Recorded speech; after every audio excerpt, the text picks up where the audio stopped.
ভারতের ভীতি হলো যে চায়না এবং পাকিস্তান, যদি ডক্টর ইউনূস সাহেব এই চায়না এবং পাকিস্তানের সাথে একটা নিরাপত্তা চুক্তি করা যায়, এটি হলো তার ভীতি, সবচেয়ে বড় ভীতি। সেনাপ্রধান যে নিজে নিজেই ডক্টর ইউনূসকে না জানিয়ে নিজে নিজেই চিঠিটা একটা দিলেন।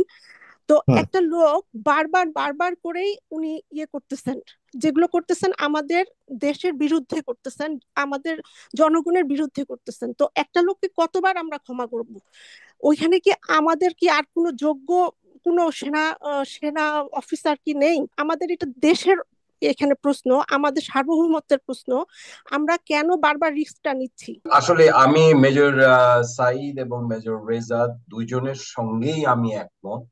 কারণ আহ, একটা জিনিস আমাদেরকে বুঝতে হবে, যুদ্ধের সময়ের ভাষা আর যুদ্ধের পরের ভাষা এক হওয়া উচিত না। যুদ্ধের সময় ভাষাটা এক ধরনের হয় কারণ যুদ্ধের জন্য, কিন্তু ব্যারিস্টার ফুয়াদ উনি আসলেই অনেকগুলো অবজেকশনেবল কথা বলেছেন, যার কারণে আজকে কিন্তু মব জাস্টিসের এই অবস্থা। আমাদেরকে ঠান্ডা মাথায় জিনিসগুলো চিন্তা করতে হবে, ব্যারিস্টার ফুয়াদকেও চিন্তা করতে হবে কোনটার কখন প্রয়োজন।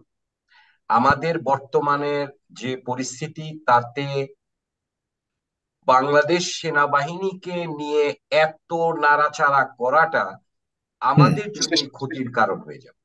অতএব জি। আমি আপনার মাধ্যমে আমাদের বাংলাদেশের যে কোনো মানুষকে, সকলকে বলতে চাই, সবাই আমরা সহানুভূতিশীল মন মানসিকতা নিয়ে আহ, বাংলাদেশ সেনাবাহিনীকে সহযোগিতা করি। কারণ বাংলাদেশ সেনাবাহিনীকে যদি সহযোগিতা না করা হয়, তাহলে আমরা আজকে এই অবস্থায় এত শান্তিতে থাকতে পারতাম না। এবং আমি ব্যারিস্টার ফুয়াদ বা উনার মতো আরো দুই চারজন যারা উনার বিরুদ্ধে নানা রকম কথা বলতেছে, আমি শুধু উনাদেরকে বলবো, আপনারা 10টা মিনিটের জন্য যে জেনারেল ওয়াকারের জায়গায় গিয়ে দাঁড়ায় থেকে দেখান। কাজ করার দরকার নাই, just for 10 minutes you just be there and stand there as a barrister, General Walker, and see how long you can be in life, or I don't know what happened. I think Major Reza and Major Said can Military know life. this. You So can stand on please, your position. Yeah, it's a big please challenge. Thank you so consider. much.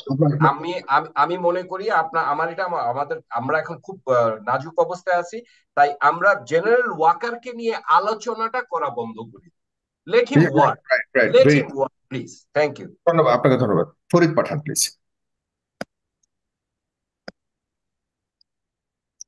একটু unmute করতে হবে ফরিদ পাঠান। জি। অনেক ধন্যবাদ সাগর ভাই। আজকে কদিন পরে আসলাম। ভারতের ভীতি হলো যে চায়না এবং পাকিস্তান, যদি ডক্টর ইউনূস সাহেব এই ভারতের আপনার চায়না এবং পাকিস্তানের সাথে একটা নিরাপত্তা চুক্তি করা যায়, এটি হলো তার ভীতি, সবচেয়ে বড় ভীতি। এখন যে সমস্যাটা হচ্ছে যে ভারত কেন এত ভীত, এবং তার অ্যাডভান্টেজটা এবং ডিসঅ্যাডভান্টেজটা কি। এটা হলো যে আজকে যে এই যে ঈদ যাচ্ছে, রমজান যাচ্ছে, আপনি দেখেন ওয়েস্ট বেঙ্গলে কি হচ্ছে। ওয়েস্ট বেঙ্গলে কোনো ব্যবসা নাই, ওয়েস্ট বেঙ্গলের নিউ মার্কেটে কোনো ব্যবসা নাই, হোটেলগুলাতে কোনো ব্যবসা নাই, তারপর আপনার ট্রেড করতে পারছে না। $17 বিলিয়ন ট্রেড হয় ভারতের সাথে। আজকে এই গত এক বছরে, এই 8 মাসে, সেই 17 বিলিয়ন থেকে ড্রপ করে নেমে আসছে less than $5 বিলিয়ন। তো হুম। এখন তাদের তো পেটে ব্যথা হবেই এবং তারা চেষ্টা করবেই। এখন দেখেন যে স্টেট ডিপার্টমেন্টে তাদের পার্মানেন্ট 5 থেকে 7 জন সাংবাদিক আছেন, যারা প্রতিনিয়ত চেষ্টা করে যাচ্ছেন এই ডক্টর ইউনূস সাহেবের সরকারকে একটি জঙ্গি রাষ্ট্র বানানোর, একটা খারাপ একটা সরকার বানানোর। এবং বাংলাদেশেরও একজন সাংবাদিক, সকল সাংবাদিক, উনিও ওখানে বসে বিভিন্নভাবে ডক্টর ইউনূস সাহেবের সমালোচনা করে যাচ্ছেন। তবে স্টেট ডিপার্টমেন্ট, এটাও বলে রাখি যে স্টেট ডিপার্টমেন্ট এত বোকা নয় যে তাদের কথার উপর তারা একটা স্টেটমেন্ট দিয়ে দিবে। এবং বারবার টেমি ব্রুস বলে যাচ্ছেন যে it is the government issues, government must take care with their neighbour countries government. এবং এটা খুবই আপনার একটা সুন্দরভাবে উত্তর দিয়ে যাচ্ছেন। আমি অফ দ্য রেকর্ড আপনার সাথে আমি অনেক কিছু শেয়ার করব। আমার অনেক ইনফরমেশন আছে, যেমন এটাকে পাবলিক করতে হয় না। আমাদেরকে বুঝতে হবে যে সরকারের কোন জিনিসটা আমাদেরকে পাবলিক করতে হবে, সরকারের কোন জিনিসটা পাবলিক করতে হবে না। অনেক ডিসকাশন আমরা করে ফেলি যেটা পাবলিকে করা উচিত নয়। অনেক ধন্যবাদ। আপনারা ধন্যবাদ। যারা সমালোচনা করেন এটা ওর মধ্যে একটু দৃষ্টি রাখেন। জি, মাহবুবুর রহমান বলুন। আসসালামু আলাইকুম রহমতুল্লাহ বারাকাতু। সাগর ভাই, আপনাকে ধন্যবাদ এবং উপস্থিত আলোচক প্রত্যেককে ধন্যবাদ। যে আমার প্রশ্নটা হচ্ছে মেজর রেজাউল করিম সাহেব, ওনার কাছে। বাংলাদেশ সেনাবাহিনী আমাদের অবশ্যই অনেক গর্বের। যখন এই গর্বের মানুষগুলো যদি কোনো অপকর্ম বোঝা যায়, যে আমরা বুঝতে পারি তাদের থেকে কোনো ধরনের অন্যায় এটা হচ্ছে, তখন কি আমরা তাদের মানে সমালোচনা করতে পারবো কিনা? যেমন 626 জনের কোনো যে একটা সুরাহা আমরা এখনো মানে পাই নাই তাদের পক্ষ থেকে, এই নিয়ে কি আমরা কোনো কথা বলতে পারবো না? জি, তারা জি, অবশ্যই বাংলাদেশ থেকে। জি, ভালো প্রশ্ন করেছেন, ধন্যবাদ। আমি ইনস্ট্যান্ট উত্তর দিই দর্শককে। দর্শক ভাই, আপনি যে কথা বলছেন অবশ্যই সমালোচনা করতে পারবো। আমি কিন্তু আমার বক্তব্য বলেছি যে আমরা সমালোচনা করতে পারি, কিন্তু ধরেন এই আপনি দর্শক, ধরেন আপনি কি খারাপ কাজও হয়তো ভুলও করেন, ভালো কাজও করেন। তো আমাদের যদি কিছু মানুষ থাকে যাদের বড় কোনো কন্ট্রিবিউশন থাকে, আমাদের উচিত তাকে নিয়ে কনস্ট্রাকটিভ সমালোচনা করা, যাতে সে সংশোধন হয়। ডিস্ট্রাকটিভ সমালোচনা মানে হচ্ছে যে আমি শুধু তাকে নিন্দা করলাম, তাকে তিরস্কার করলাম, এতে মানুষটা ডিসকারেজড হয়ে যে ভালো কাজগুলো করেছে ওইটা থেকে তিনি আরো সরে যাবেন। সো সমালোচনা অবশ্যই করা উচিত। আর আমাদের সেনা কর্মকর্তা বা যারাই যে ভুল করুক, একটা জিনিস মনে রাখবেন, আপনি খেয়াল করে দেখবেন যে বাংলাদেশে একমাত্র সেনাবাহিনী যারা কন্টিনিউয়াসলি নিজেদের নিয়ে অনেক সমালোচনা করছে। কেন জানেন? কারণ আমাদের মধ্যে অনেক সৎ অফিসার আছে, যে একটা অফিসার খারাপ করলে, যেমন আমি যদি কোনো অন্যায় করি, আমাদের মেজর সাইদ তিনি সহ্য করতে পারবেন না। কেন পারবেন না? কারণ তিনি সৎ। তিনি তখন চিন্তা করবেন যে আমি এত কষ্ট করছি, আমি এত সততার সাথে কাজ করছি, মেজর রেজা কেন এখানে অন্যায় করছে, তখন তিনি প্রতিবাদ করবেন। বাট আমাদের অনেক ডিপার্টমেন্ট, অনেক জায়গা আছে যারা সবাই অধিকাংশ অপরাধী, যে কারণ তারা কিন্তু মুখ খোলে না, পারস্পরিক অভিযোগও তোলে না। বাট আমরা সেনাবাহিনী চুপ থাকি না, আমরা কিন্তু ঠিকই বিষয়টা তুলে ধরি। আপনাকে ধন্যবাদ। যে জনাব নিশাত কবির বলুন। আসসালামু আলাইকুম। ধন্যবাদ সাগর ভাইকে আমাকে যুক্ত করার জন্য। এখানে যারা আছেন তাদেরকে সালাম এবং শুভেচ্ছা।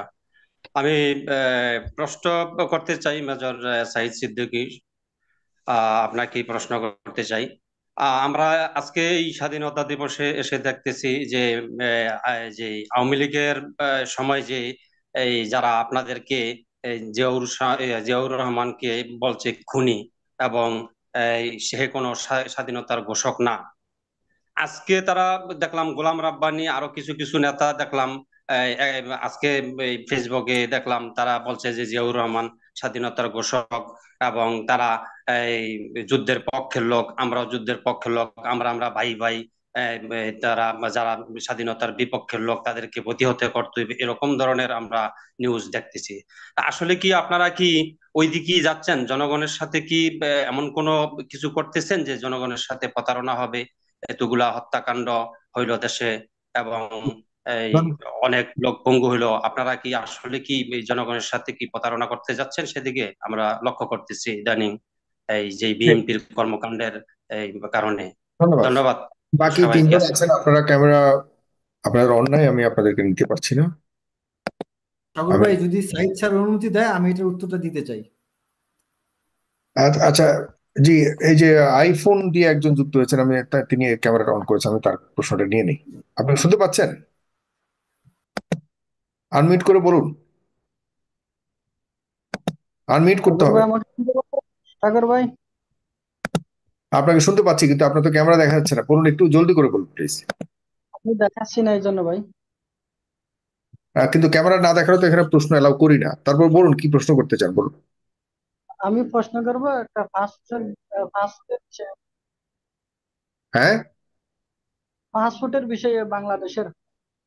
পাসপোর্টের বিষয় নিয়ে যখন আলাপ করবো তখন আপনি আইসেন, অবশ্যই তখন প্রশ্ন করতে পারবেন। ধন্যবাদ আপনাকে। আর দুজনকে দেখতে পাচ্ছি, কিন্তু আপনি কি শুনতে পাচ্ছেন? মোহাম্মদ আজিজুল হক, হক শুনতে পাচ্ছেন? আসসালামু বলুন। আলাইকুম, আমি শুনতে পাচ্ছি আপনাকে। হ্যাঁ, বলুন বলুন। আমাকে শোনা যাচ্ছে? হ্যাঁ, শুনতে পাচ্ছি, জি, বলুন। সাগর ভাই আপনাকে ধন্যবাদ। আমি কাউকে অ্যাড্রেস করছি না। বিজ্ঞ আলোচকরা অনেক সুন্দর আলোচনা করতেছেন। স্বাধীনতা যুদ্ধ ৭১, পরবর্তীতে আমার জন্ম। স্বাধীনতা যুদ্ধের ইতিহাস পড়েছি। স্বাধীনতা যুদ্ধের আগে পাকিস্তান আমাদেরকে শোষণ করেছে, আর ইন্ডিয়া আমাদের সাহায্য করে স্বাধীন করেছে। কিন্তু আমরা যেটা প্রত্যক্ষ করছি সেটা হলো, যা পড়েছি তার চেয়ে বেশি আমাদের ইন্ডিয়া আমাদেরকে শোষণ করছেন। অতএব ৭১ স্বাধীন হয়েছে, আর এই স্বাধীনতাকে মুক্ত করছে ২৪ সাল। দ্বিতীয় বিষয় আমি বলতে চাচ্ছি, দ্বিতীয় বিষয়টা নিয়ে আমি বলতে চাচ্ছি আচ্ছা, যে এতটুকু দিয়ে থাকুন, ২৪ এতটুকু থাকুন। আপনি বলেছেন জনাব আজিজুল হক, অনেক লম্বা হয়ে গেছে। ২৪ আর আরেকজনকে দেখতে পাচ্ছি, আপনি কি শুনতে পাচ্ছেন? আইফোন দিয়ে যুক্ত হয়েছেন। জি ভাই, আমি আমি চেহারা না দেখিয়ে বলতে চাচ্ছি। হ্যাঁ, আচ্ছা, বলুন বলুন। আহ, আসসালামু আলাইকুম সবাইকে। আপনার নাম বলুন, কোথা থেকে বলছেন বলুন। আমার আমার নামও আমি বলবো না, আমি লন্ডন থেকে বলছি। আচ্ছা, হুম।